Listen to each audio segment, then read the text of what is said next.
Today was just a preliminary process in this case where it was a bail application made by defense based on the charges and the facts as portrayed during the hearing.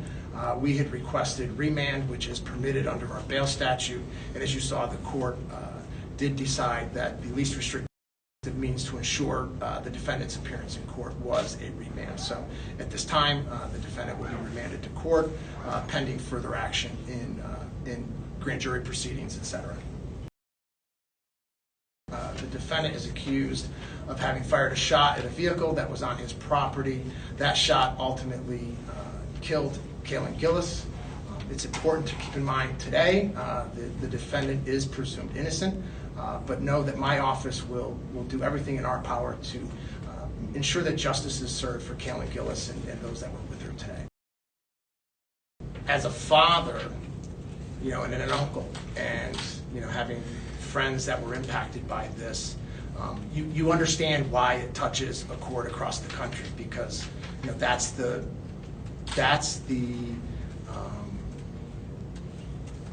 greatest challenge parents face, is knowing that their children are going to move on, and we've all had that experience. So I think it's understandable that it's brought this level of attention, but for me as a prosecutor, we have a lot of work to do to ensure justice for Kaylin, and that's where we'll go, and we'll follow the facts where they lead us, and so that's what we get to do, and that's our responsibility at this point.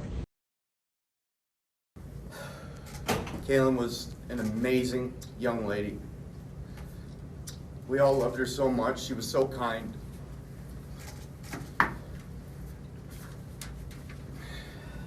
We're just at a loss at this moment. I wasn't going to speak to media, but Kaylin deserves to have her story told, and what a beautiful person she was, and how many people loved her. And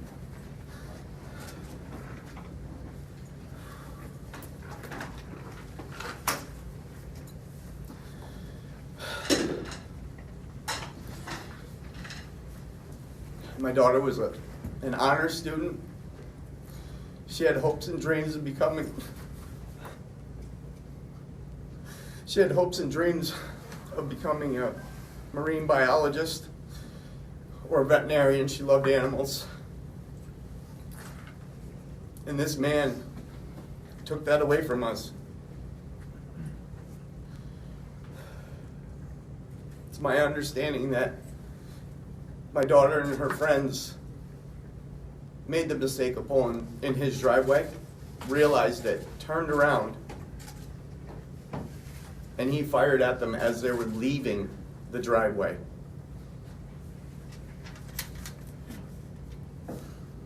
I have the utmost confidence that the justice system will prevail. And I want to also talk about Kaylin's boyfriend, Blake. He's an amazing young man. He wanted to marry my daughter. And I would have loved that.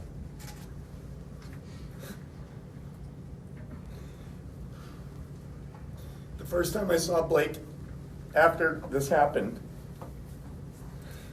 he said, "It's all my fault." And I said, "No, it's no one's fault except for that man that pulled the trigger. You guys had no idea that something that bad could happen on a backcountry road